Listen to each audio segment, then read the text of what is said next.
Assalamualaikum warahmatullahi wabarakatuh. Anak ibu yang soleh dan soleha, bagaimana kabarnya? Semoga dalam keadaan sehat walafiat dan selalu dilindungi oleh Allah Subhanahu wa Ta'ala. Anak-anakku sekalian, kalian selama belajar di rumah, ibu minta kalian tetap semangat, selalu jaga kesehatan, dan selalu memakai masker. Jangan lupa berdoa kepada Allah, semoga pandemi cepat berlalu. Selanjutnya pelajaran SKI di kelas 5 yaitu tentang peristiwa menjelangnya akhir hayat Rasulullah. Setelah Rasulullah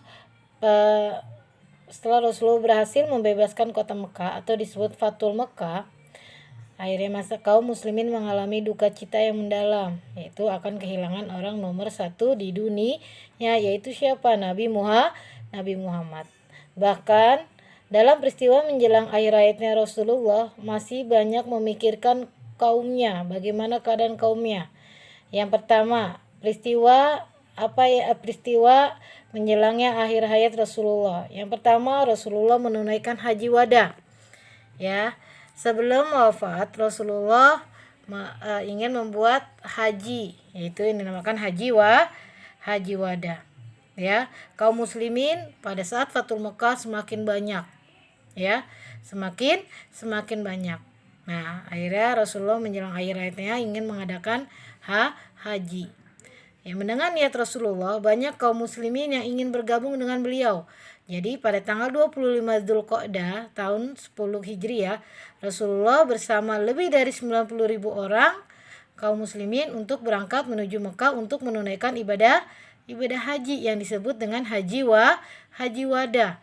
Nah, ketika di perjalanan, penduduk kaum muslimin semakin banyak yang ingin mengikuti untuk pergi haji, akhirnya sampai mencapai 124.000 yang mengikuti Rasulullah pergi ke Mekah untuk melaksanakan haji dengan mengendarai unta, dan ada juga yang berjalan kaki.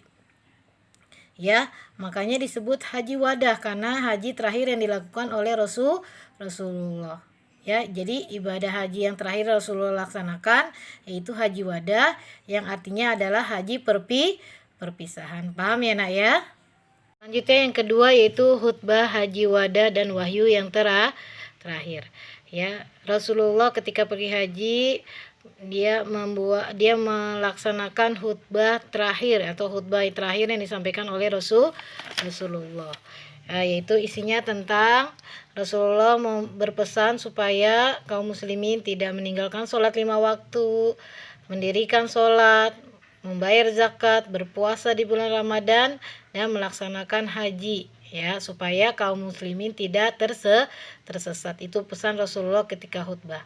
Dan dalam khutbah yang lainnya Rasulullah juga berpesan tidak berlaku kasar terhadap perempuan, tidak menuntut balas terhadap kekejaman zahiliyah, tidak mengambil keuntungan dari uang yang dipinjamkan, tidak murtad, dan tidak mengambil harta orang Islam dengan tidak benar. Itulah pesan-pesan yang disampaikan oleh Rasulullah ketika akan menjelang akhir hayatnya, supaya umatnya tidak tersesat di kemudian harinya.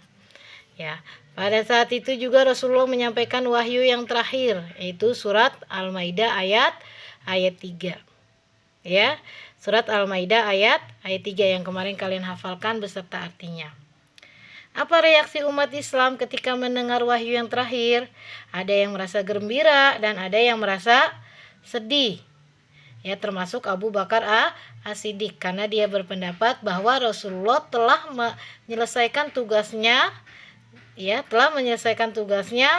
untuk membenarkan umatnya, dan bahwa Rasulullah akan kembali kepada Allah. Jadi Rasulullah akan meninggal dunia. Makanya mereka ada yang sedih dan mereka ada yang merasa gembira dan ada yang sedih, termasuk Abu Bakar, karena dianggap itu pertemuan yang terakhir oleh Rasulullah. Ya, itulah peristiwa menjelangnya akhir hayat Rasulullah. Semoga paham ya, Nak ya. Anak-anakku sekalian, tugas hari ini coba kalian dengarkan video dari Ibu, lalu kalian catat apa yang Ibu bahas dalam video tersebut. Kamu pahamin ya, Nak ya. Kamu pahamin tentang peristiwa menjelangnya akhir hayat Rasulullah. Kamu kerjakan di buku SKI, di buku tulis. Setelah itu japri ke Ibu. Nanti Ibu langsung nilai ya, Nak ya. Mohon maaf tadi ibu lagi ada acara sedikit di sekolah, baru ini aja yang ibu sampaikan tugasnya. Boleh kerjakan nanti malam, boleh, nggak apa-apa dikerjakan, pokoknya batas mengumpulkan nanti malam sampai jam 9 nggak apa-apa ya nak ya. Sekian dari ibu, semoga kalian paham. Dikerjakan tugas dari ibu. Mohon maaf tadi ibu paginya ada penataran, jadi baru ini ibu menyampaikan tugasnya. Wassalamualaikum warahmatullahi wabarakatuh.